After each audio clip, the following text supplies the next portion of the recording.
Welcome to Recent Advances in Cancer Care, New Paradigms, Novel Agents, and what it means for the oncology nurse this year at the 51st Annual ONS Congress. Thank you for being here this evening. We're going to talk about management of ovarian cancer. We have an amazing faculty here today. I'm Dr. David O'Malley from Columbus, Ohio.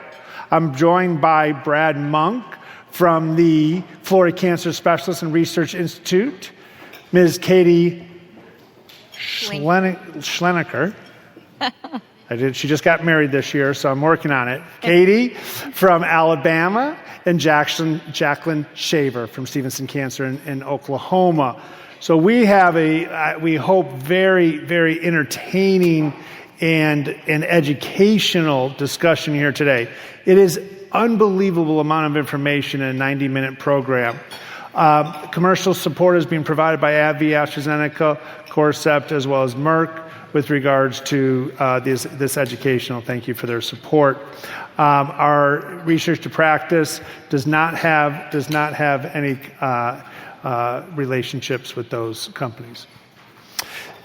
We are going to be talking about non-FDA approved agents. So many of the things we talk about today are not yet being utilized and approved by the FDA, but being utilized in clinical trials. So please refer to your prescribing information.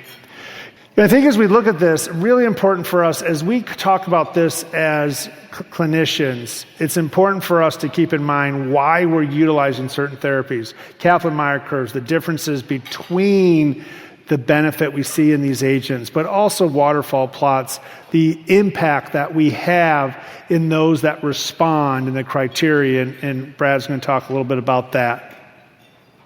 This is our agenda. As I said, we have a lot to get through. Each session's about 7 minutes, and we're going to keep going right through this together. And I'm really, really happy to be joined here with you all today. Thank you. So let's start off with some questions. I think Jaclyn, we talked about, we were talking about this before. Who should be screened for ovarian cancer for genetics and even somatic testing? It's a really easy answer. Every ovarian cancer should be screened for genetics. Not only is it going to affect their family, but it's also now involved in our treatment for these patients. Before, it wasn't, but now, thank goodness, that we have some new strategies that we can really impact patient outcomes and care. And so by knowing their genetics, we can know which treatment options that we have available to those patients. So it's a really easy answer. Every ovarian cancer patient. And our nursing colleagues have a great opportunity to make sure that every patient who has ovarian cancer has both germline and somatic. Katie, you have a really, really cool position. At Alabama, you actually run the embedded clinic in GYN oncology for genetics, correct? Yes, that's correct. I work alongside a couple of genetic counselors. We do one clinic a week. And we meet with patients and their spouses, their families, their children, to talk about doing germline testing, which germline testing is hereditary testing that's checking to see if they were born with an inherited mutation at birth that predisposed them to develop certain cancers or put them at a higher risk compared to the general population. And so part of our counseling in that clinic is talking about how the individual who has the diagnosis of cancer is the best person to start testing with, but their results can have implications on their relatives, specifically first-degree relatives. That would be sort of the next testing strategy. So part of my counseling is for the patient, but part of my counseling is also just to explain that if we identify a germline mutation in them, we could potentially help prevent cancers or detect cancer early in their family members and future generations. And that's, by and large, the number one motivator for why a lot of my patients come in to do hereditary genetic testing. So the amazing thing in ovarian cancer, our incidence is going down. The number of cases which are diagnosed annually in the United States is going down. Why is that? Cascade testing. Correct. Right? Removing those tubes and ovaries, removing the uterus if it's Lynch syndrome, tubes and ovaries if it's BRCA. But we're also taking out more tubes, which is important. But yet patients are living so much longer. There's so many more people alive with ovarian cancer. So the prevalence is going up, though the incidence is going down. Brad, we have in your slides, we've talked about 3 or 4 different really important decisions. One of the things that a lot of times what we're looking at is, who are you going to do neoadjuvant chemotherapy? Who are you going to add Bev? Who are you going to add PARP inhibitors to? So why don't you start that off, and I'd love to then go right into your presentation about PARP inhibitors. Yeah, thank you. I couldn't emphasize enough, and thank you for what you're doing, and thank you for what you're doing. There's not a day that goes by that I don't talk to a nurse. Aren't I a lucky guy, right? And so thank you, Dr. O'Malley, for having me.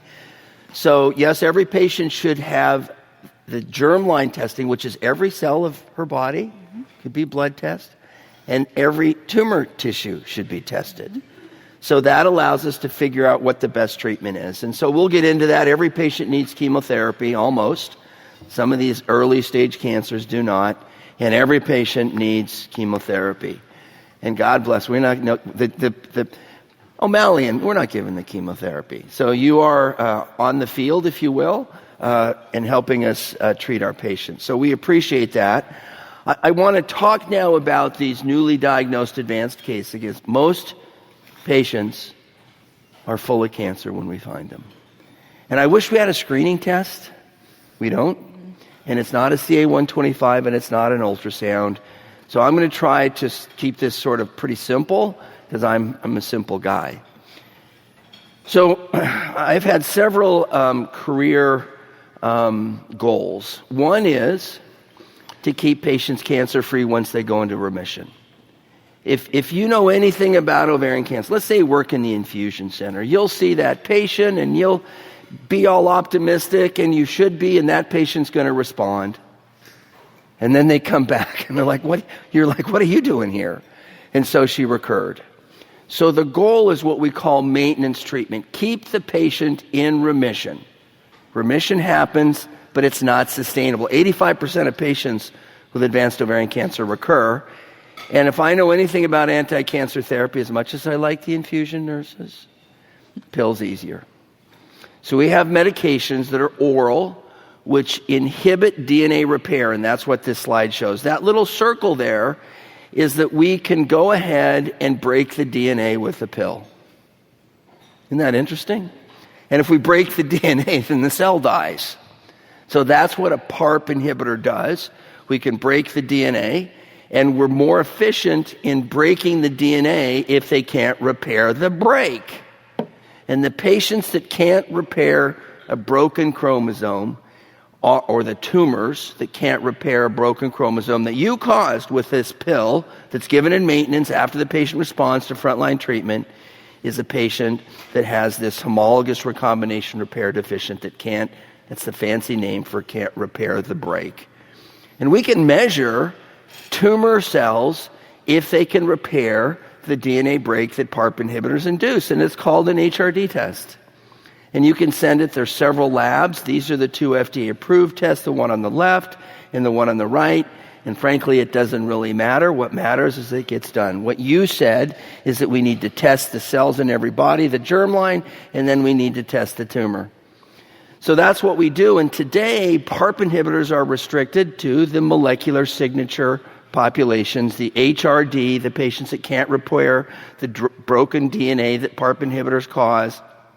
And if you can't, or if you don't have a biomarker, then you should give bevacizumab. And if you have bevacizumab on board and you can have the biomarker, then you should get both. It's literally that simple. So that's what this says. So Dr. O'Malley said, should a patient have a surgery? That's the first question. And it doesn't, it's complicated whether she should start with a surgery or have it interdigitated between the 3rd and the 4th dose. Bevacizumab is probably a good option for almost all patients unless there's a contraindication, and then ultimately make this PARP decision. And the PARP decision is easy if the patient's tumor is HRD. And the only way you'll know it's HRD is if you send it to the lab and you test it. So that's the algorithm. And we can show the benefits here. These are called Kaplan-Meier curves. So you see at the beginning here, time 0, when the patient starts treatment, and this is a maintenance olaparib study, you can see that 100% of patients are alive. And over time, they die. And you see the months since randomization here at 5 years. And if they received a placebo, 63% are alive versus 71% are alive. And which curve would you rather be on? I'd rather be on that curve because there's a 10% survival advantage at 10 years, at 5 years. So this is called a Kaplan-Meier curve, and you can compare this curve to that curve, the ratio, and it's called a hazard ratio, and this is a 50.55 hazard ratio, which means, and you can do 0.55 minus 1, that this curve is 45%, 0.55 minus 1, better at any given time than that. So that is a Kaplan-Meier curve. Now, that was a long time ago. There was no crossover. Well, now, the other PARP inhibitor, that first one was olaparib given twice a day. This is niraparib given once a day. There's no survival advantage, and that's what, and maybe I was involved with this trial, that's what led to the restriction of only HRD. It was initially, PARPs were for all comers, and it's true they work in all comers, but they work the best in the biomarker positive tumors, the tumors that can't repair the broken DNA. So ultimately, this is a combination. That's what we do, and you'll hear about it. We get a medication approved in late line. We move to earlier line. We use a combination here, bevacizumab and PARP, and then we go to other tumor types, and PARP inhibitors are used in ovarian, breast, prostate, and pancreas. So PARP inhibitors have been emblematic on how we do drug development today. So we have 3 PARP inhibitors in the clinic. There are 3 options: single agent olaparib, twice daily, single agent niraparib once daily, and if you have a combination opportunity with bevacizumab, olaparib, bevacizumab, again, only in the HRD subset. So here is a case, and I really hate to show you this because this is what happens. Patient thinks she's a little indigestion, 56 years old, goes to the ER, and in the ER, they barely examine you anymore. They just run you through the CAT scan. That's okay. And they run you through the CAT scan, and you can see this fluid here. This is the liver. This is fluid. And you see this cancer. This patient has an advanced cancer. And the CA-125 is high. She feels good. Probably still working at the age of 56. Hypertension. Has maybe a family history. And again, we do germline testing no matter what the family history is. So what do? You biopsy it. So you biopsy it because you have to figure out, is this a GYN cancer or not? It could be colon cancer, pancreatic cancer. It could be recurrent breast cancer if she had a history. And find out not only is it GYN or not, but what kind. And the serous tumors, we have new treatments for low-grade serous tumors, which is rarer, and we're going to do molecular testing on the tumor. So you do that, and she doesn't have a BRCA mutation in the tumor. She is HRD, which is frankly good, because now I can give her a PARP. You can give her a PARP inhibitor, and we're going to hear a little bit about HER2. We do that in ovarian cancer. We're going to hear about folate receptor alpha. We do that in ovarian cancer. This would be a medium. This is a low, 3+ is high, and this would be a PD-L1 positive, which the threshold is 1. So the only thing that's really interesting here is HRD, and this patient is a good opportunity for carboplatin paclitaxel Bev, as you know how to do it all the time, and then we'll get a surgery, and then after the surgery, ultimately, is going to go ahead and add olaparib to the bevacizumab after the chemotherapy is completed in the maintenance phase to keep her in remission. So thanks, Dave, Dr. O'Malley, for letting me present that. Wonderful. Thank you for a great start, because now we really have the baseline of some of the main questions that we have to ask. But a lot of what we're looking at is, so break it down for it. Who should absolutely get a PARP? Who should we strongly consider? Who should we maybe not be giving PARPs to with the data and with, as well as the FDA limitations?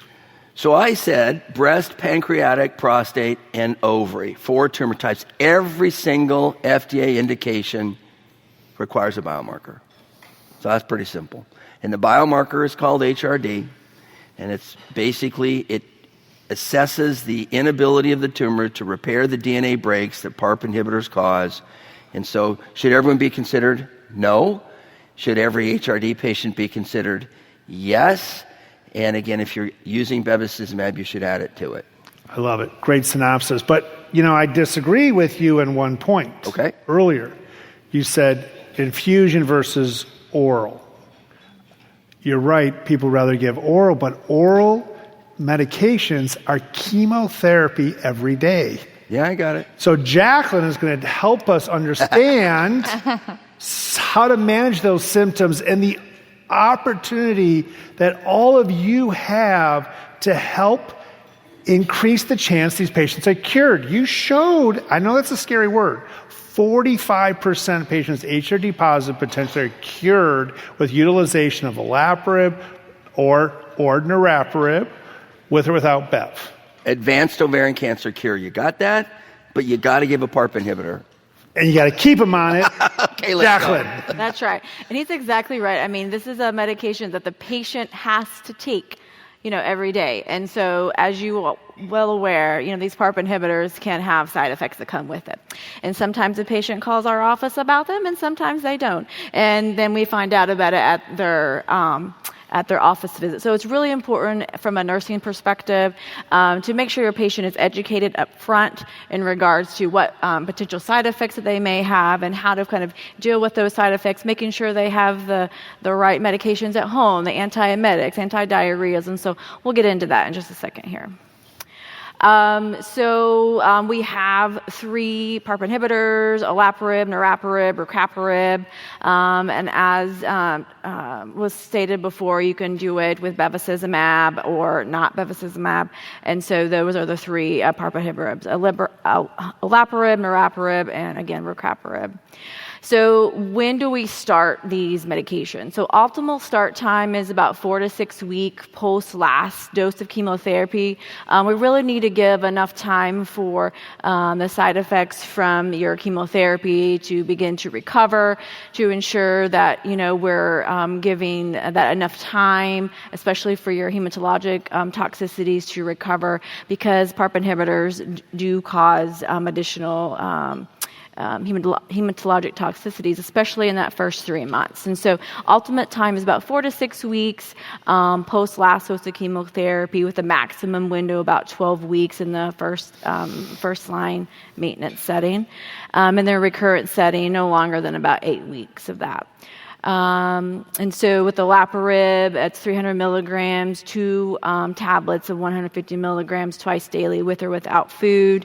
There are dose reductions depending on the toxicity. Your first dose reduction is about 250 milligrams twice daily, and then your second dose reduction is 200 milligrams. Niraparib, you can give with or without food. This is something that you have to be really pay attention to with this particular drug.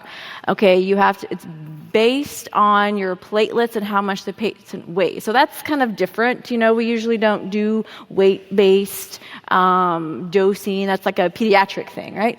And so with this, though, we know that depending on how much the patient weighs and their platelets, we have to adjust the dose. So as you see here, if they weigh less than 170 or their platelets are less than 150, you do 200 milligrams.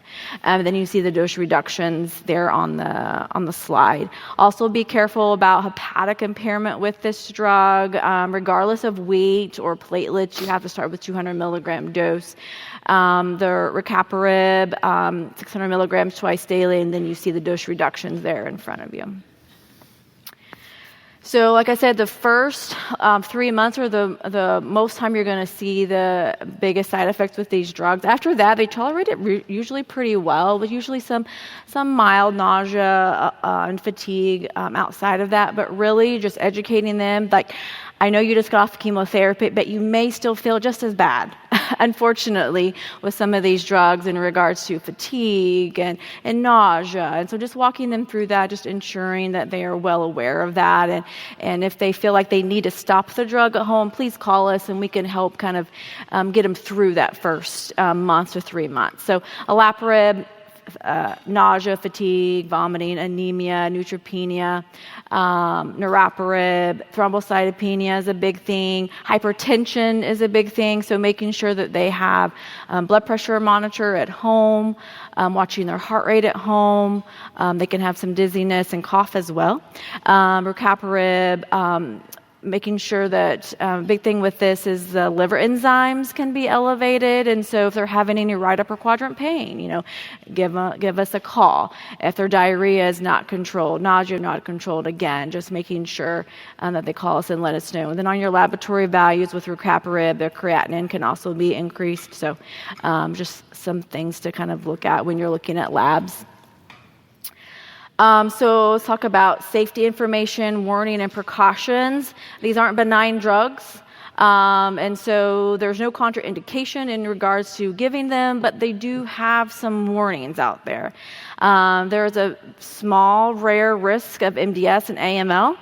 And so monitoring their hematologic toxicities is really important for that, even after they have completed a therapy. After the completed maintenance, I have a physician that will continue to monitor their CBCs even after they're done with their treatment. Pneumonitis, it's really small, rare, of course, embryo-fetal toxicity, hepatotoxicity, including some liver injury with niraparib. I don't see that very often, but it is there. Again, niraparib can have the same MDS, AML risk factor. They have, of course, bone marrow suppression. They have this rare press precaution as well. So if the patient calls and they're having headaches, or their family members calls and, mom not really acting right. She's having these altered mental status changes. She's having some issues with her eyes. We got to think about this rare toxicity with niraparib. And then again, I'll point out just the photosensitivity with rucaparib. Make sure that you're educating your patients on wearing sunscreen, protective clothing, hats when outdoors. Key monitoring is in making sure that you are monitoring their CBCs and CBCs and CMPs weekly, because their counts can go down. They may need blood. They're thrombocytopenic, and they, God forbid, they would need a platelet transfusion to get so low. But we need to catch these things early, and so educating those patients, hey, you're going to come in every week, and you're going to get blood, and we're going to give you a call. Make sure you have your phone on. Make sure your voicemail is not, full. Those are the simple things that can help contact those patients when we're trying to manage their toxicity. So those things that we necessarily don't think about educating, we do need to. And then, again, the niraparib, just making sure they're monitoring their blood pressure and their heart rate.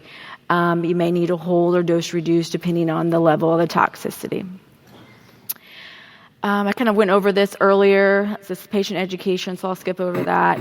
This is a case study here. So this is a 50-year-old African-American female, G1, P1. She had the typical ovarian cancer, hypertension, obesity, hypercholesterolemia. Family history, her mother and maternal aunt both had breast cancer in their 60s, lived with her husband. She presented to her PCP with complaints of abdominal pain, constipation for several months, usually very typical symptoms here. Was CT scan was found to have a large 10.5 centimeter pelvic mass and had not seen her gynecologic provider in several years. Her CO125 was elevated and she was referred to us for further evaluation. She was scheduled for tumor debulking and was resected to no gross residual disease. She had germline and tumor testing and was found to be BRCA1 positive. She was counseled on starting carboplatin paclitaxel for 6 cycles. Overall, she tolerated treatment well, but did need to undergo a blood transfusion for anemia prior to cycle 6. So when you see that, you have to think about when we start this PARP inhibitor, you may have trouble with anemia because she had a bone marrow suppression that required, blood transfusion up in the upfront setting. So her CAT scan looked good. She was NAD. CO125 is normal now. After cycle number 6, her hemoglobin was 8.3 with some grade 1 to 2 fatigue, and she was counseled on starting olaparib, 300 milligrams twice daily for 2 years. Her hemoglobin, 5 weeks after her last infusion, was 10.3, and she felt ready to start olaparib with some mild grade 1 fatigue. So we monitor her weekly labs. We do her CBC, CMP, but week 2 of her olaparib, her hemoglobin did drop to 7.8. Okay, she was at risk for doing that because she needed one in her upfront therapy. So we gave her 2 units of blood, and her olaparib was held. She was dose reduced 1 level to 250 BID, and she continued weekly labs until her anemia was grade 1. At her 1-month follow-up, she had a little bit of fatigue and some nausea. She was forgetting to take her antiemetics. Okay, and so again, education, making sure that they have those available and taking those. At her 2-month follow-up, her nausea was better tolerated, and she was controlled with her antiemetics. So it's really important. Again, she could have been saying that I don't want to do this, PARP inhibitor. It's making me so nauseous. But again, just educating and making sure we can get them past that 3 months. So at a 3-month follow-up, she's doing well. Her labs were continuing to be grade 1, and her CAT scan was NED, and her CO25 was normal. Ultimately, she finished her 2 years of PARP inhibitor. She's NED, she's in surveillance, doing great. Her CO25 is normal, and her daughter did undergo testing with that BRCA1, and she is negative. So she's done great. She is NED, and that's what we want for our patients. Like he said, our goal is to have a complete response, and like she did, and PARP inhibitor has been working. So Jaclyn, she made it through 2 years of therapy. She's at 1 year surveillance. She's at 3 years from clean primary therapy.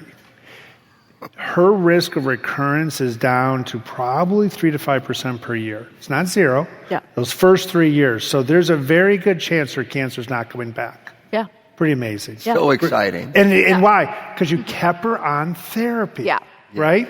So Katie, Neil asked me this question every time. So this particular patient had anemia, so that's why I think we did olaparib single agent, because niraparib is known a little bit more hematologic, but niraparib is only once a day. We don't really have rucaparib in the U.S. There's ways to get, but anyway. So do you have a preference on which PARP inhibitor you utilize? Yeah, in our practice, we utilize olaparib and rucaparib. I would say in general, in practice, we've seen that olaparib is a little bit easier with some of the side effects. Niraparib, you've got to take into consideration those weekly labs. But I mean, it's kind of up to the patient scenario. So one thing that came to mind when you were giving your presentation was a patient of mine who is a Jehovah's Witness. And so you would think, you hear that and you think, oh, surgery is high risk, PARP inhibitors would be high risk. Things that may potentially require a blood transfusion could be high risk. But we just took it on a case-by-case basis. We did put her on a PARP inhibitor. We did olaparib, but we did a much lower starting dose. So we did modify a little bit, but we wanted her to have access to this because she is HR deficient, and we wanted her to receive the benefit from the therapy as well. So Brad, you taught me this early on. Take it with food. Right. Take the PARP inhibitor with food. Very quickly, any final comments about the PARP inhibitors? No, I think it's rooted, though, in testing, and we're going to get into Mirvetuximab Soravtansine, which is a folate receptor alpha antibody drug conjugate. You're going to hear about it, and you're not going to use it unless you test. So I think this is some thematic learning. You can test the tumor for HR deficient or HRD, and now you can test it for folate receptor alpha. Perfect. We're going to switch gears a little bit from primary to now the recurrent setting. So we're going to talk about folate receptor alpha. Brad just nicely introduced. Talk a little bit about Mirv, the new drug, and he says that Mirvetuximab Soravtansine. I'm not that smart. I call it Mirv. All right? So we're going to call it Mirv throughout here, and we're going to talk about the indication, but also some of the other data which we've seen. Now, in an antibody drug conjugate, you have the target, so you have to be differentially expressed on the cancer as you are in versus normal cells. And then you have the payload. That's what's brought, once you have the connection with your antibody, you have the payload which is brought into the cell and then activated, delivering chemotherapy. It's still chemotherapy. smarter, more personalized chemotherapy, but still chemotherapy. We know folate receptor alpha is expressed in about 8% of patients with ovarian cancer, but only about a third is expressed highly. And this shows, I'm a very visual person. I'm a surgeon at heart, so visual. On the left is low, on the right is high, dark brown, light brown, right? And so we use these 2+ testing. You'll hear that, and you may hear some different testing in the future, but right now this is our standard testing. On the far right is really the breakdown of the expression levels across low, medium, and high. So we have about 1/3 of patients will be highly expressed, but about 2/3 will be medium or high. And then a very small percentage is really less than 1%, less than 10%. So it's really up to 90% have some expression. And we're testing that on some of our new drugs that we'll get to. This is really what I've already talked about, which is an antibody-drug conjugate, where we saw what was first considered, what first was accelerated approval. We had exposure to the ability, not the exposure, we had the ability to get the drug before the big phase 3 trial was completed. And with the very exciting results of the phase 3 trial, we had essentially been all of our lifetimes have never shown a survival advantage in platinum-resistant ovarian cancer until Mirasol, which was Mirv in high folate receptor alpha expression versus standard of care, paclitaxel, pegylated liposomal doxorubicin, or topotecan. And it looked like a very typical ovarian cancer, 1 to 3 priors, platinum-resistant, okay? But they had to be highly expressed. But as I said, we previously had been over. Baseball season, over, I mean, you didn't get any hits in that game, right? Over. For the first time, we saw clear advantage in overall survival. And so you see this improvement, marked improvement, again, by about a third, almost 40%. But we also saw patients responding at 42% met RECIST response, while the standard arm, only 16% met that response. And there were some toxicities, and we're going to talk more about those toxicities as we go through. But quickly, the hematologic toxicity of Mirv compared to our standard chemotherapy is actually better. When we look at peripheral neuropathy, these patients are on an antimicrotubulin, a paclitaxel-like drug, and so you will see neuropathy, particularly for those who are on chronic for a long time. But we also see some GI. The differentiated seems to be Mirv, but if you look at Mirv versus paclitaxel, very similar. Very low rates of stomatitis. And you do see some nausea. You should use prophylactic and make sure they have rescue. The big issue is about half the patients will have some eye toxicity and symptoms. We're going to get into that more in the next talk. But at the same time we were testing the single agent of Mirv, we were doing a lot of work with combination.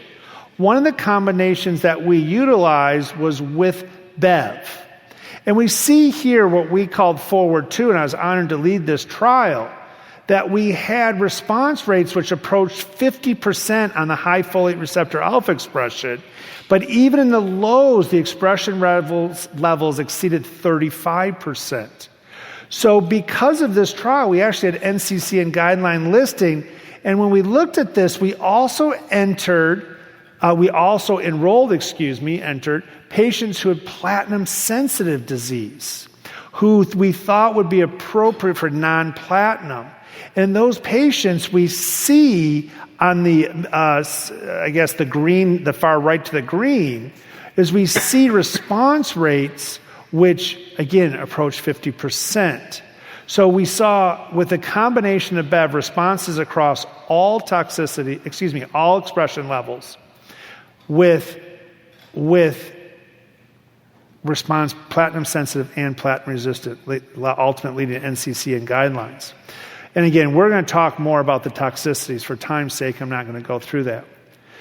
But because the data that we found in the platinum-sensitive, we said, you know what, we should test this independently just with Mirv by itself in patients who are eligible for platinum but you may not want to give it. Hypersensitivity or bad hematologic previous toxicity. This was led by our friend Dr. Angelos Alvarez-Socord, once again showed now 52% responses in platinum-sensitive by itself, not carboplatin plus MIRV, but by itself.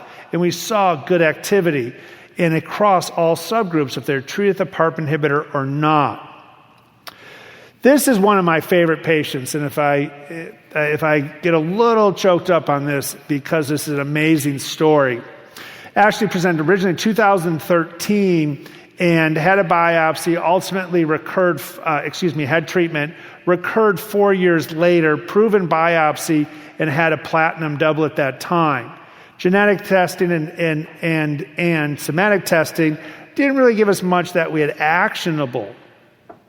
She was treated with a clinical trial out east, actually lived about 3.5 hours from Columbus, and found us with regards to the trial with MIRV and Bev. She was the last patient to enter onto that Forward 2 trial. So that was in January of 2019. We treated her for over a year and a half before we had to reduce her because of neuropathy, again, a chronic toxicity. She continued to receive therapy for a total of 2 years on trial where they closed the trial. At that point, we were able to get a compassionate use, and she was maintained then again until another almost 2 years. 4 years on MIRV-Bev when she finally said, I need a holiday. At that point, we were expecting MIRV to get approved, and unfortunately, she presented with brain mets then about a year and a half later. But you see a marked improvement here where the red arrow circles are showing that on the left is before she was treated, and we essentially had a complete response. And this is her. Patty was amazing. This was her interview, so she had given us permission. But never had children of her own, but she had a lot of furry children. And so she would make the 300-mile trip to Columbus each day, for each cycle. And we ultimately lost her in July. But amazing story. Was on treatment for almost 4 years with MIRV-Bev. And so really pretty impressive what we're now seeing with clinical trials. So, Brad, who should I test? Who should I test? Yes. Everybody. Yes. That's your way of saying everybody? That's my way. And again, this is the theme, right? You test everyone. I love it. That's what you said. Who should you test? You said everyone. Mm-hmm. So we need to test. We only test the germline, the cells that we're born with once. You can test the tumor repeatedly if you have tissue in hand. But yes, you should test. And it's amazing to me how many people forget. So that's what I want you to do, is have a take-home message. And again, we're your nurses. Your opportunity is to facilitate. So when you're in clinic with your whoever, gynecologic oncologist, medical oncologist, say, "Oh, did that biomarker testing come back?" "Oh, I didn't order it." It's a little monk sarcasm, but you get the point. Actually, that was really, really kind of dull for your sarcasm. I mean, usually it's much more overt than that. But I think it's a great way to look at it, right? Did you have germline testing? Did you have next generation sequence? Did you have folate and HER2? This is a great opportunity to be an advocate for your patients. Katie, I know you've used a fair amount of MIRV. Your Becca is one of the docs you work with. She has a neoadjuvant clinical trial. So, instead of asking the question, why don't we just get right into the symptoms? Yeah, I was going to say a lot of this will come up in just a minute. So that's perfect. All right. And just before I dive in, a comment about the impact that nurses can have on ordering testing. So Melissa is a nurse that works with actually both of my doctors that I'm in clinic with, and she has their chart open, and when they're coming and we're trying to figure out what their next line of therapy is going to be, she's already got the genetic testing tab open. She can tell us what they've had. One of my physicians will ask, and she's like, "No, we did it in September of 2024, or, maybe it's been a long time and we want to do that updated testing. Maybe folate receptor alpha wasn't part of their initial somatic tumor testing." So on my chart check, it says on the appointment, needs molecular testing. So I'm like, Love it. just to kind of motivate me a little bit. Yes. Okay, so Mirvetuximab, we've talked about, is an antibody-drug conjugate that targets folate receptor alpha. We've talked a little bit about the expression. It's got one current FDA approval, and that's for use as monotherapy in tumors that express at a rate of 75% or higher. So that's what we consider high. But then kind of getting back to that question, that's not the only situation where we use MIRV. So like Dr. O'Malley just showed us, there is certainly activity when you combine it with bevacizumab. So I've got a lot of patients who actually fit into these 3 different categories, and I've seen it give them more years of life with their families. I've got some that are completely in remission at the moment who have had a complete response. Others didn't have a complete response, but again, they got that longer time. So I think it's really important, number one, to do this testing, which we've said a million times. But really the reason why that's important is so that our patients have the opportunity to receive treatments that may work the very best for their specific tumor. That's why we do it. And so the NCCN guidelines do have using bevacizumab in 25% or higher expressors in the platinum-resistant setting, and then in that platinum-sensitive setting at 50% or higher. It's given once every 3 weeks, so it's pretty similar to a lot of the other chemotherapy regimens that we give. We use typical pre-medications with antiemetics, steroids, Benadryl, and Tylenol. But let's get into the toxicities. So in the gyn-onc space, we didn't really deal with ocular toxicities much at all. We're talking about mirvetuximab right now, and then we also have tisotumab vedotin that we can use in cervical cancer. And those are the 2 medications or treatment options that we've had in recent years that have gotten approvals for our patients where they can cause ocular toxicity. And so that can sound really scary to a patient, especially patients in the recurrent setting who have been getting therapies in the gyn-onc space for ovarian cancer and other gynecologic malignancies. And now all of a sudden, they're used to the nausea, vomiting, the neuropathy, the GI side effects, but now you're throwing in ocular toxicity, and we saw in the beginning that was really scary for our patients. And actually some of our providers, it's an uncomfortable thing, wondering what are we about to cause with these agents. So here I've listed some of the most common ocular adverse effects that our patients with MIRV experience. Blurred vision is by and large the most common thing that I talk about with patients. You can have keratopathy or keratitis, which is inflammation involving the outer epithelium of the eye.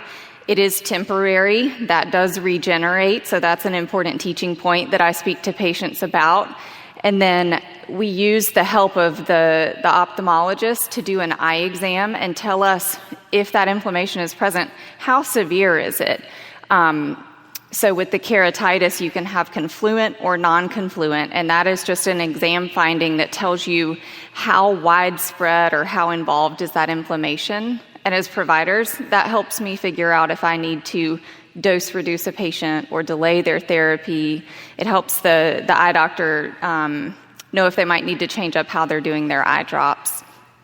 And then some of my patients report dry eyes, a little bit of light sensitivity and eye pain, although those are much less common than some of the others there. It's also important to note that a lot of these are grade 1 to 2, so it's not a reason to stop therapy. We want to keep patients on treatment. So I always say at the first sign of something, please call the nurse's line. Please send a portal message. Let me know what's happening.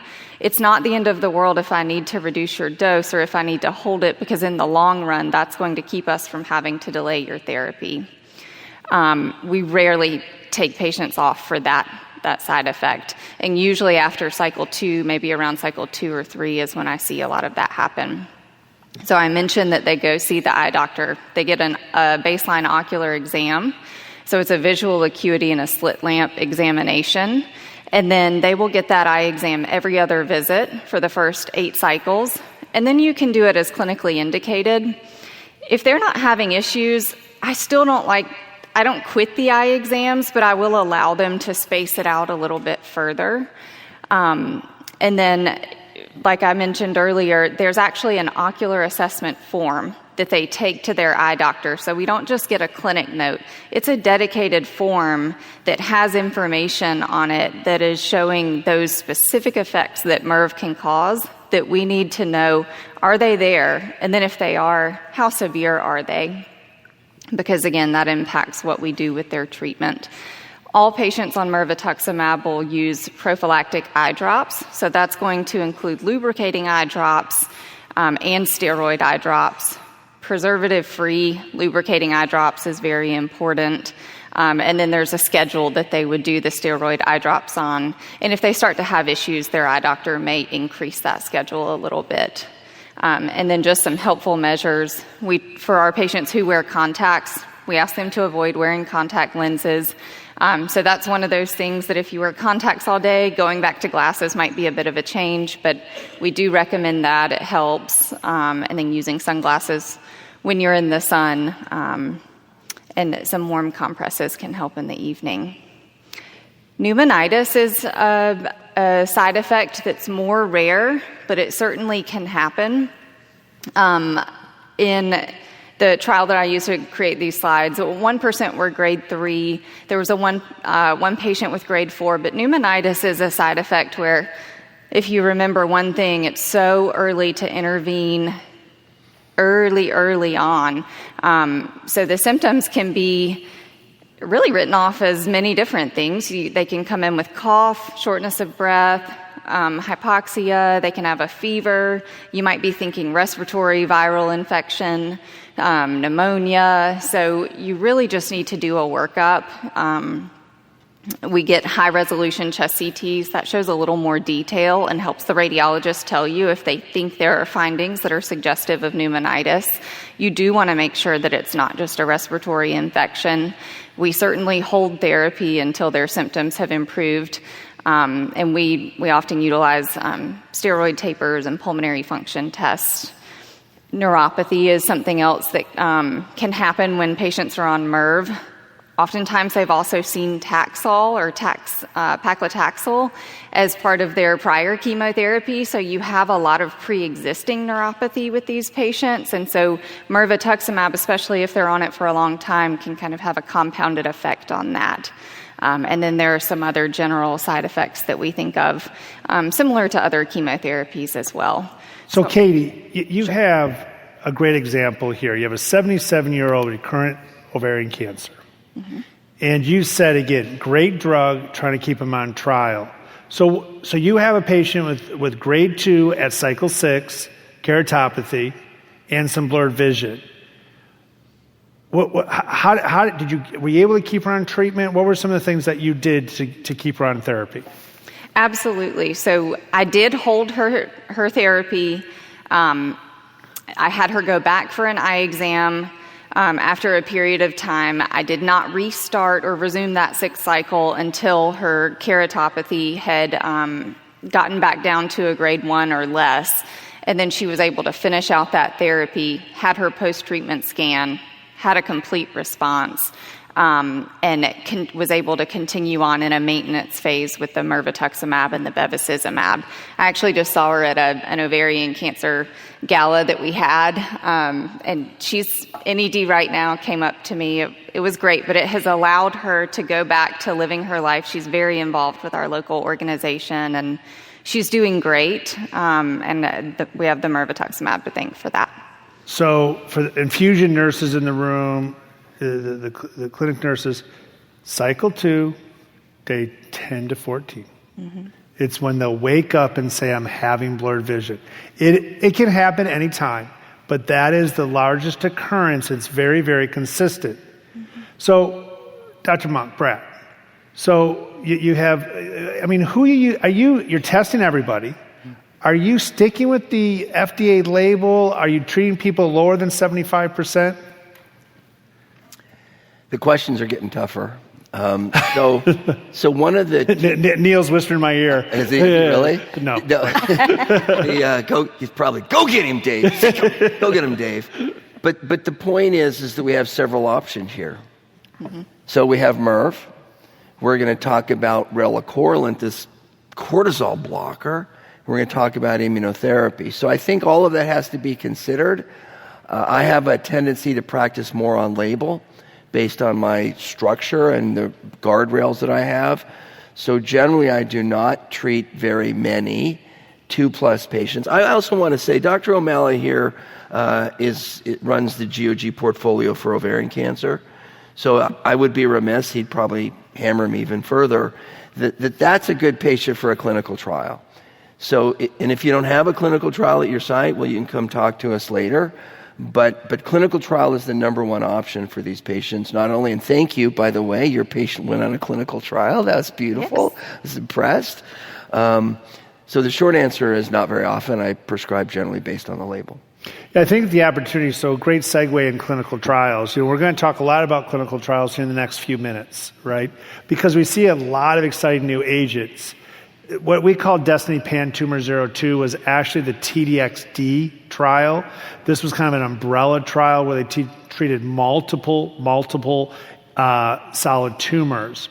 And what we found is we saw activity across all of the tumors they tested except for pancreatic, but particularly in the GYN cancers. And on the right there in the ovarian, you have a 64% response rate, small number of patients, 11, but actually the FDA gave TDXD an agnostic approval for 3+ HER2, 3+, the really brown one in those squares I showed you.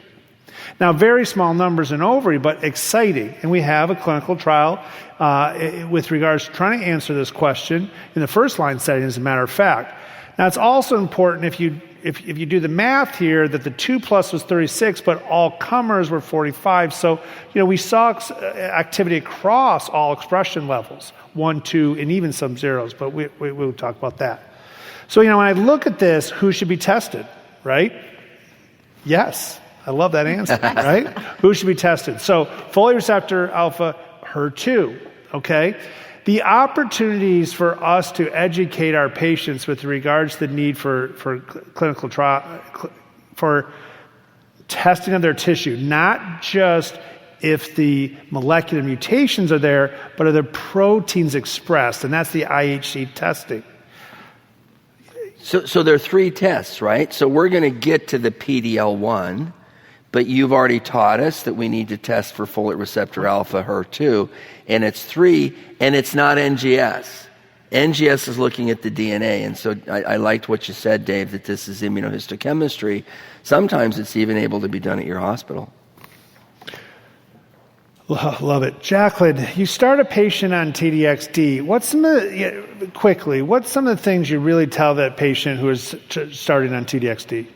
Yeah, so there are some, really important patient education in regards to TXD. So pneumonitis is one of the big ones. And so if they begin to have shortness of breath, they're having cough, they need to make sure that they contact their clinic in an early fashion and not just say, oh, it's probably allergies, or, oh, I may be getting, a little virus. Those things need to be reported very quickly to the office, and we'll need to rule out that they don't have a viral infection, that they don't have just an upper respiratory issue, but that's really important because these patients can go down very quickly, and we'll need to start them on treatment and therapy in regards to like some steroid taper.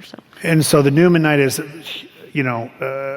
not that rare, but can be very serious. Yes. And we've all had patients who have unfortunately died from there, right? About 1% right now. In the past is as high as 2% because I don't think we recognized it.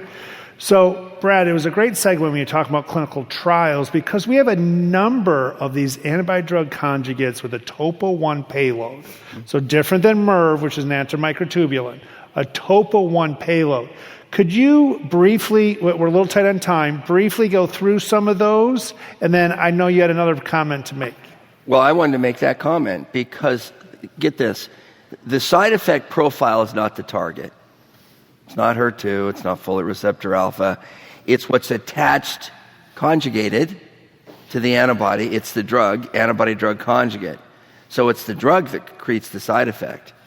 And the paclitaxel-like, the tubulin-like medications are more neuropathy. We all know that paclitaxel causes neuropathy.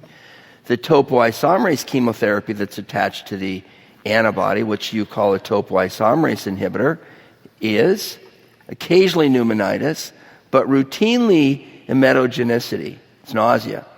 So trastuzumab deruxtecan is more emetogenic. It needs highly emetogenic prophylaxis, the 3 or 4 medications.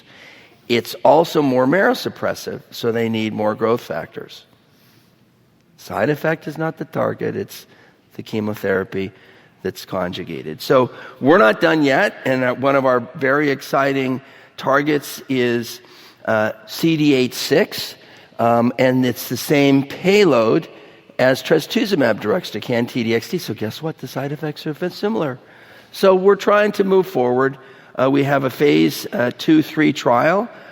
We don't have a chance to talk very much about clinical trials, but we're now required to figure out what the right dose is, because you may not need to give the higher dose. The lower dose may be enough. So you can see this is 3 different doses that have been interrogated, and now it's a randomized phase 3 trial. So this is one of our I wouldn't say favorite. I have several kids. They're all the same. I like them all the same. But Dave has 5. But this is one of our clinical trials. This is what we call a waterfall plot. So this is the baseline volume of the cancer. Okay? So this is baseline. Everybody starts at the same. And as the tumor shrinks, maybe even to minus 100%, that's called a complete response. And if it gets down to here, that's 30%, you see, 30% tumor shrinkage. That's a partial response. If it gets above here, that's called progression. So it's a 20% progression, the total volume, 30% partial response, complete response. This is what success looks like. Basically, all of these patients are having tumor shrinkage. All of these patients are having partial responses, and all of these patients here having complete responses. And again, this is the deruxtecan payload that's part of trastuzumab, but the antibody is called Relacorilant, and it's against CD86. So we're not done yet, and we'll have several antibody-drug conjugate studies thanks to Dr. O'Malley's great leadership. Well, I tell you, we have, right now, I met with our operations from GOG partner. We have 20 clinical trials that we're developing in ovarian cancer, just ovarian, not endometrial cervix. And when we look at these opportunities for our patients, this next generation, which you just introduced us, we have 8 others we could have talked about. It really gives us excitement that we are going to turn this disease into chronic disease. And we have 2 new indications. Brad's going to talk about one. I'm going to talk about this one, Relacorilant.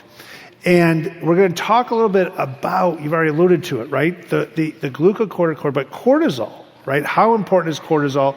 We see it both in our circulating, but as well as at the tumor. Yeah. So on the left is actually looking and measuring people with night cortisol levels. And just the cortisol levels in patients with ovarian cancer had markedly shorter survivals the higher your levels were.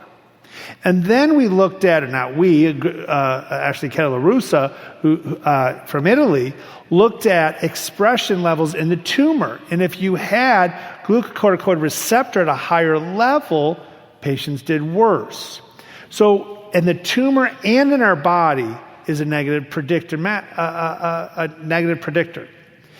Relacorilant, which is a selective glucocorticoid receptor antagonist, probably has 3 or 4 different mechanisms of actions. And we always think we know the mechanisms of actions, but the reality is we're not exactly sure. But Relacorilant appears to overcome chemotherapy resistance through a series of mechanisms that code for these anti-death, anti-apoptotic proteins. But I think one of the even bigger impacts it has is decreasing cortisol, decreasing your anti-immune response, which cortisol high cortisol blunts our body's immune response. So by blocking that, we're allowing the body's immune system to do what it should do. And so we tested that in a large phase 3 trial with nab-paclitaxel, so different than paclitaxel. We use this a lot in patients with hypersensitivity. And why did we do that? Because we didn't need steroids.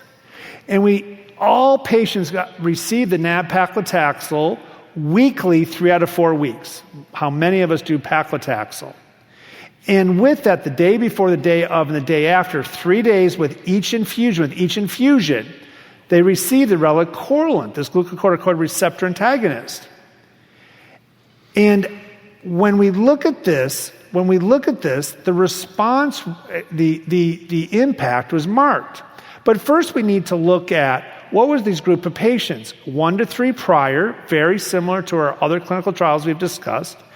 A little bit more higher risk. We allowed patients to go on if they recurred very shortly after completing their primary therapy. But 1 to 3 priors with a series of other treatments. And our first view of this, we showed progression-free survival with a 30% improvement. You see clear separation of those curves at the first disease assessment at 2 months, where that green arrow is, and then persist. But the most exciting part, and the reason I emphasize the immunomodulatory effects of this agent, is in the overall survival final analysis just presented a few weeks ago at our annual meeting. And you look at the tails of those curves, not only do we see a 35% response rate, improvement in the overall survival, you see separation at the tails of the curve, a telltale sign, no pun intended, of immune therapy. And we have platinum-resistant ovarian cancer with separation of these, and we'll see something similar when Dr. Monk presents his data. Nab-paclitaxel, because it's not used that commonly in ovarian cancer, we were somewhat concerned that the response rate would not be what we saw in regular weekly paclitaxel. But we saw exactly what we'd expected, with patients responding at about 30% response. That went up to about 37% if we had Relacorilant. And what's amazing about this trial and what Brad's going to present is the control arms. Remember in Mirasol, I said weekly paclitaxel, but also PLD and topo? Well, we know those aren't quite as good. We didn't have time to get into that today. But the weekly taxanes are the best regimens we have for platinum-resistant ovarian cancer. And interestingly, we didn't see much difference at all with regards to toxicities as that you'd expect with nab-paclitaxel weekly. Maybe slightly increased hematologic toxicity. There's some other things we were talking about the other day with some rash and some other question mark. But really, when we look at it, it's quite well tolerated. So this brings me to my case. This is she's the mother of 2 physicians. And she came in as received carboplatin paclitaxel Bev, total of 8 cycles. She had tumor reductive surgery after 4, achieved a complete response and was on Bev for 15 cycles, but then recurred. We treated with carboplatin Gen Bev and unfortunately progressed after 3 cycles and had an acute worsening of her kidney function. So now I have a patient who is secondary platinum refractory and progressed just after 3 cycles. Pretty bad prognostic. She had less than 25% expression on her folate receptor and nothing on HER2. Her PD-L1, interestingly, was positive. I should have included that. And because she was not a candidate for Bev with her kidney function, this decision about which choice to make was a little bit more clear for me, and Brad will get into but she did receive Relacorilant and nab-paclitaxel. She actually just started last week. So for the group, when you hear this with regards to the cortisol, glucocorticoid reception expression, is this something that resonates with your patients? Is this something that they're interested in? Yes, absolutely. I know it, recent approval and things like that, but Absolutely. I think at a basic level, when I'm talking to patients about this and trying to help them understand how it works, giving a medication that can help your treatment work better and help your body's own immune system fight the cancer, I mean, that's kind of a win in their book, and that's exciting to hear. So, I think we have patients who are, doing weekly paclitaxel, weekly Abraxane. And so, yeah, this is one more thing, but it's got a unique component to the treatment regimen that's exciting and encouraging for them to hear. And I think we're going to wait on some of these questions that you present B96, Brad, because I think that would be a more interesting discussion. But Jaclyn, you when we talk about these new agents, this is brand new. And it was literally approved, last March month? 25th. Thank you, Yeah. March 25th, a month and a half ago. So this is a great opportunity for our nursing colleagues in the room to really help in the education, get people excited. So why don't you tell us about some of the tolerability considerations? Yeah, like they were saying before, like it's an ideal combination partner because the nab-paclitaxel doesn't need steroids, which is going to suppress your immune system, right? And so we put these two drugs together to, again, increase your own body's ability to really fight this cancer. So it really, basically, Relacorilant, it antagonizes the effect of glucocorticoids. So they make, so if you add systemic glucocorticoids, it makes it less effective. And then similarly, the co-administration may make Relacorilant less effective. So essentially they negate each other, and it can produce autoimmune disorders to exacerbate. So you have to be really careful in regards to giving Relacorilant with someone who already has this autoimmune disorder and they're taking steroids for. So you have to be really careful in regards to making sure you know your patient's medical history in regards to giving this drug as well. And then it is contraindicating in patients who are receiving systemic glucocorticoids for life-saving purposes like immunosuppressions after organ transplant. So just something to think about when you are making those treatment discussions.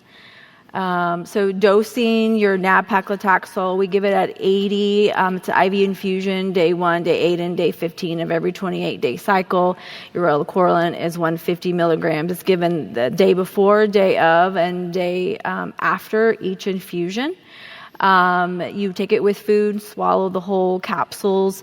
This is important at patient education. So missed doses, it is an oral medication. And so if you miss a dose and it's less than 12 hours, you take the missed dose. If it's over 12 hours, you skip the missed dose and do not take 2 doses at the same time to make up for those missed doses. If vomiting occurs, do not take an additional dose. So just really good to review that with patients before they start taking the medication. Like I said, it's very well tolerated and very manageable. There's no new safety concerns with this drug. Some of the most common adverse reactions is going to be your laboratory abnormalities, anemia, neutropenia, thrombocytopenia. It can have some rash, fatigue, nausea, decreased appetite, and diarrhea. You may need to hold versus omit based upon the grade and the day of the infusion. So if you're holding nab-paclitaxel, you also need to hold Relacorilant. You can continue same dose of Relacorilant when you resume the nab-paclitaxel unless you have like a more severe grade 3 or grade 4 hematologic toxicity. Here is some dose reductions in regards to nab-paclitaxel. If your first reduction, you would just reduce it to 60. Second reduction, you're just going to basically omit day 8. And then if you have to have a third dose reduction, we need to permanently discontinue that. The reduction in the Relacorilant is not often, but it seems to be done if you're having fatigue, loss of appetite. And then if you have to dose reduce it again, you're going to permanently discontinue that. So let's get into a little bit more of the warning and precautions. Neutropenia and severe infections. There has been severe neutropenia and febrile neutropenia reported. Making sure that you monitor these patients with CBCs before each weekly infusion and then as clinically indicated. Again, we may need to dose reduce versus delay. And a significant a number of patients we needed to add a growth factor to that with either cycle 1 or cycle 2. So just really paying attention to those laboratory values, educating the patients on the most important part is getting those CBCs done before each weekly infusion because we're trying to avoid hospitalization and getting them really sick and ending up in the hospital. So we're trying to prevent that happening with the growth factor. Some also just rare but notable warnings is adrenal insufficiency. It is reversible. It can happen at any time during the treatment. It can happen usually when you're at stress, so acute illness, infection, surgery. We need to monitor signs and symptoms because serum cortisol levels do not provide an accurate assessment with these patients. So educating, again, patients in regards to are they having fatigue that's long-lasting, muscle weakness, sudden severe pain in their lower back, dizziness, hypotension, confusion. So just really these rare side effects, but we really need to be educated upon that as nurses. If they call the clinic and they're having these things, we have to think about those rare instances where there is adrenal insufficiency. If it is suspected, we do need to hold that and administer glucocorticoid therapy. High doses may be required, and then sometimes we can resume at previous doses or dose reduce based upon the severity of those. So another warning and precautions of exacerbations of conditions treated with glucocorticoids. It is a substrate of CYP3A and CY2C8. Specific populations, we're likely not going to have a patient with lactation. But avoid for about a week after the last dose. Pay attention to this one, geriatric use, you're going to get higher incidence of grade 3 and 4 adverse events and need to use dose modifications in that. So just knowing that we have a lot of patients, that's our general population, 65-year-olds, so they're going to have higher rates of those AEs. And then hepatic impairment, avoid administering those and monitor severe hepatic impairment. So watching, those laboratory values. So let's take that for a second. So, we don't take care of Addisonian crisis, right? So I was just talking with who makes that drug, and they said they've actually never seen that. Seen what patients presenting hypotension, change in mental status, but it did make in the label, so we need to educate. Because I think, again, we sometimes see this when we go outside of clinical trials, we see things we've never seen before. So your case is part of the challenges that we have as clinicians. That the 67-year-old's taking care of her husband who's battling with dementia, and you have to say, well, now I need you to come in weekly for your treatment. And that was really challenging for her. Can you tell us, and you decided to actually put her on Relacorilant. You talked about the risk and benefits. She had primary platinum-resistant ovarian cancer, very poor prognosis.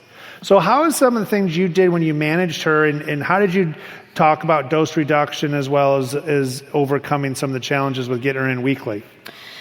Yeah, and so with cycle 1 and day 15, her ANCU was 890. And so at this particular time, we needed to omit the paclitaxel, start her on growth factor, and hold the Relacorilant. Her ANC did recover with the CBC prior to cycle 2. And then we started at the same dose. With cycle number 2, she didn't have any further dose adjustments that needed or didn't need to omit anything. Her grade 1 fatigue and nausea was controlled with antiemetics, and her previous neuropathy was stable. So again, just importance of lab monitoring and really holding the doses when appropriate and dose reduction is going to ultimately allow them to continue on treatment. That's what we want for our patients. Yeah, we have that break so we can give them OBI or GCSF at that day 15, which then gives them on day 1. I'd love to talk more about this. New agents are very exciting. Brad, speaking of not a new agent, but a new clinical trial, again, overall survival advantage. Can you please tell us a little bit about our options here utilizing IO in ovarian cancer? Yeah, thank you. I was sitting there thinking, this is the 4th time that the G1 oncology community has brought a new agent to oncology. Number 1, paclitaxel. Number 2, PARP inhibitors. Number 3, Mirv. Number 4, Relacorilant. And we're accelerating. It was 22 years between the first and the second. It was 8 years between PARP and Mirv. It's 4 years between Mirv and Relacorilant. And it will continue to accelerate. So immunotherapy is nothing new, but it's new to ovarian cancer. So thank you for your stories trying to extend that. Again, this is the CA-125 this time. Extend the first remission, maybe even cure them. Love the stories. But ultimately, as the patient becomes resistant to the most active agents, it's a tragedy. It's panic. And we used to say it's chemotherapy resistant. It's not. It's just platinum resistant. So I think, and I always say this, that you got to know yourself. What does that even mean? Your immune system has to know itself. Your immune system, or the patient's immune system, thinks that the cancer is them. It's actually the enemy. Okay? Self, well-ordered, non-self pathogens. It doesn't think that the patient's cancer is a pathogen. So this balance between what is self and which is non-self is the trick to immunotherapy, because we can sort of educate the immune system that the cancer is foreign. We have antibodies called program death, cell death proteins, PD-1 antibodies that will bind on the immune cells this PD-1 receptor and dial the immune system just a little bit so the immune system will kill the cancer. It's really cool. And I get it that we made, what do we, Dave, maybe 35 indications for pembrolizumab. We had to get the setting right. So that is what this study did. And both this and the Relacorilant were published on the same day in Lancet on April 10. Happens to be my birthday. I'll never forget that day. So April 10 in Lancet. They're actually back to back. I won't quiz you and ask you which one was first. But this is a randomized trial of taking the best opportunity, weekly, this time Cremophor. Cremophor is the solvent that makes paclitaxel soluble, as opposed to albumin, which makes nab-paclitaxel soluble. But taking Cremophor paclitaxel with or without bevacizumab and adding pembrolizumab to it versus placebo. And weekly paclitaxel is the most active agent, and we gave bevacizumab as an option. And we did it. This is number 3. Mirasol number 1, folate receptor alpha, Relacorilant number 2. Actually, this was number 2. Yeah. So we got this approved. This shows that patients can live for 4 months longer.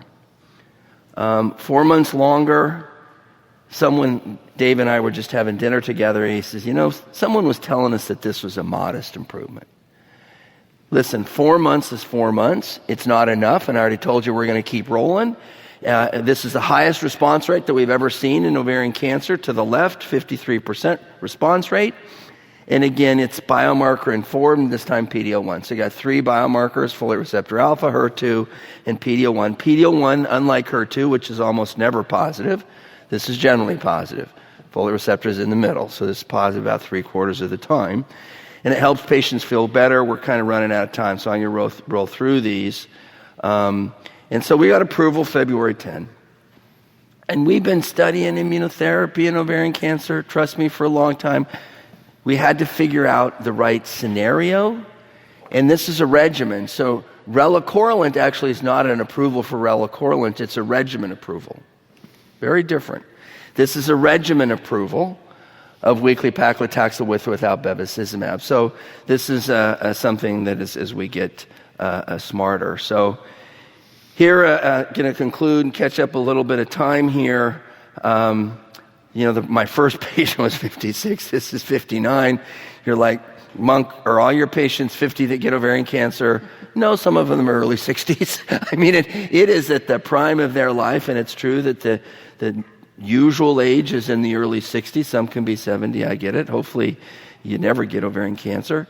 And also, we haven't said it, but to reiterate, tubal or fallopian tube cancer is ovarian cancer after all, or peritoneal cancer. He said, why are there fewer ovarian cancers? Because he said that when a woman gets surgical sterilization, they take the tubes out. And if you get your tubes removed rather than tied, so the woman doesn't get pregnant, you're not going to get ovarian cancer because most ovarian cancers are tubal. So she gets treated like we've talked about, bevacizumab. There was no PARP here because she didn't have the HRD positivity. Has the surgeries we've talked about, had the PALA-1 just like the last case, and then ultimately here she gets platinum. Again, that's what we do. If platinum works, we continue to give it. And then ultimately here she is, and she's a good candidate for bevacizumab. The reason I say that, because relacorilant, you can't give bevacizumab. Why? Because they didn't study it. And in fact, you're required to have prior bevacizumab to get relacorilant. They'll catch up, and maybe they actually showed it. They're adding relacorilant to immunotherapy. So there's a lot of crosstalk, and we'll do anything, frankly, that's legal to help our patients with ovarian cancer. So here you go, Dave. I appreciate that. And again, before I turn it over for our final conversation, I want to thank you for what you're doing. What you do matters. And I look at law enforcement and the military, teachers and nurses. That's why we have a wonderful society. So thank you for being the nursing community. Thank you. Thank you.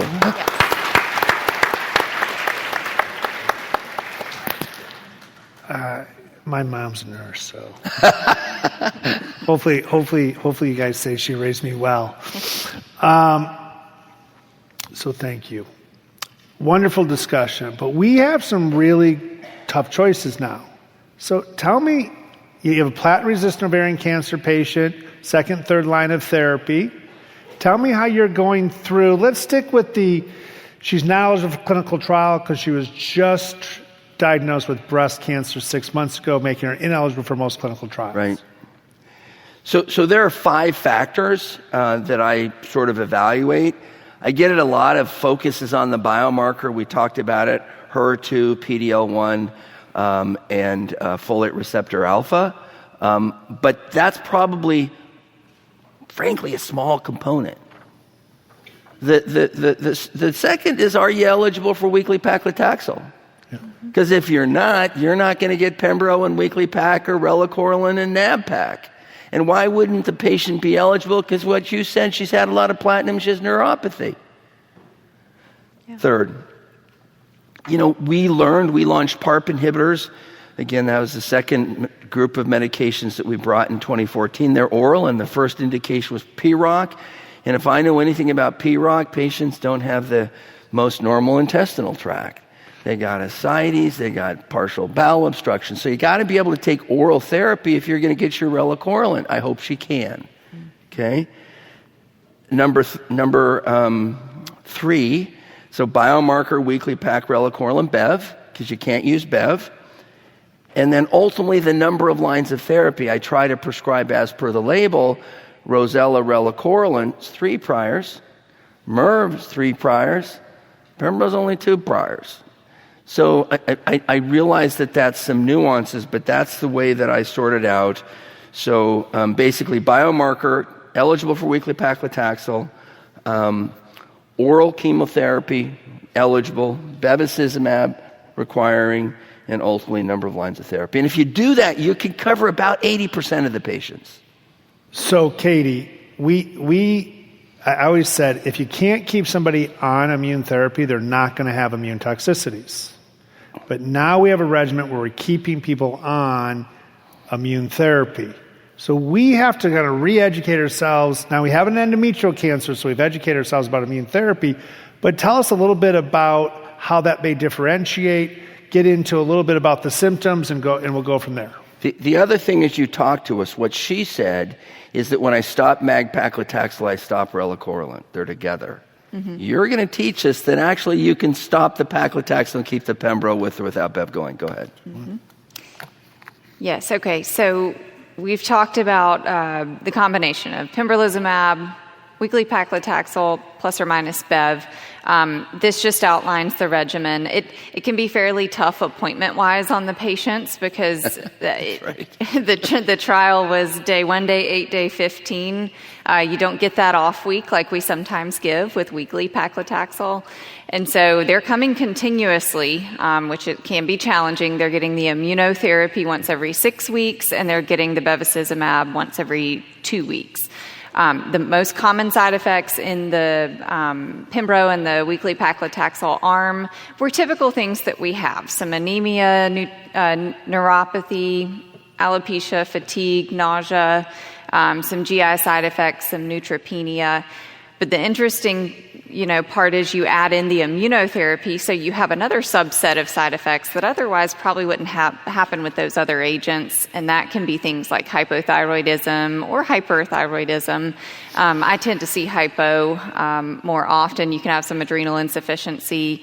Pneumonitis is rare, but again, you need to mention it. It could potentially happen. I love this slide. This image just is basically how I explain side effects from immunotherapy to my patients. I say not everybody gets all the side effects. Some people don't get any of these things that I'm talking to you about. Most people get 1 or 2, but the timeline of when they happen is certainly different from side effect to side effect. So you can see the skin rashes, the dermatologic toxicity, and the colitis can happen pretty early on. The bottom part is the duration of treatment in weeks. So about a month in, those things can start happening. Once you get between, closer to that 2-month mark, you can start to have some of the endocrinopathies. You can see that TSH start to change a little bit. Some of the labs look like they're trending towards hyperthyroidism, and then the pendulum swings back and they actually settle in hypothyroid state where you end up needing to replete and put them on thyroid medication. And then the pneumonitis can actually happen a little further into treatment. So those are just some things that I talk to patients about, saying if these things are happening, just because it didn't happen for the first couple of treatments that you received, it doesn't mean that this is unrelated to your treatment. So that's a really important teaching point. We've talked a lot about lab monitoring, and that's just as important with these agents. Sometimes we will utilize chest x-rays or CT scans if we're suspecting something is happening respiratory-wise. And then if patients have pre-existing autoimmune disorders, we certainly monitor them closely, and I like to reach out to their other managing physicians and just let them know what therapy they're on, and sometimes we end up co-managing together. But educating patients is certainly key, and the staff that's talking to the patients over the phone or the triage staff, knowing those things that you need to write down and let the provider know, or send a message in the chart if you hear something that a patient says, that's really important and can help us act early and help manage these toxicities. This is our grading system. Grade 1 and 2 is more mild. 3 and 4 is certainly a more severe state. And with immunotherapy, oftentimes, if it's severe enough, we'll utilize steroid tapers and pause therapy. So that's how we manage that. This is an interesting slide. Is there a role for re-challenging after holding immunotherapy for some of these adverse events? And it really depends on the situation. It depends on how severe it was, what the grade was. We do know that those patients, if you hold for an IRAE, have a higher risk of having a subsequent adverse effect to the immunotherapy, but it doesn't mean that you have to stop immunotherapy for those patients. I have 3 patients on this slide that came to mind when I was creating this. So one was a patient on a clinical trial getting immunotherapy. Developed a skin rash. We had to hold. We did some topical and then oral steroids. She ultimately recovered, but had to come off trial due to how the trial was written and what we had to do as a result of that adverse effect. But we ended up getting her on standard of care immunotherapy, different agent, but works similar. And she's actually doing great. And she's going on 4 or 5 months in. So it's not impossible. I had another patient where she got hospitalized for increased LFTs. She had a big steroid taper. She was ultimately not able to be rechallenged. And then I had a patient come in on Monday. Her history was she developed colitis, was hospitalized, did a steroid taper, was back to her baseline. We restarted a couple of months later. The colitis happened with similar intensity. And so that's another patient where we're not going to be able to re-challenge. There are a lot of considerations, things like, has a patient had a prior transplant? Are they on immunosuppressants? Do they have autoimmune diseases? And how well are they controlled? I think, it's not a one-size-fits-all. You just have to take it patient by patient, case by case, and determine who's appropriate versus not. So, Katie, Jaclyn, Brad, thank you. You guys did an amazing job. To our nursing colleagues, thank you for what you do every day, and thank you for being here this evening.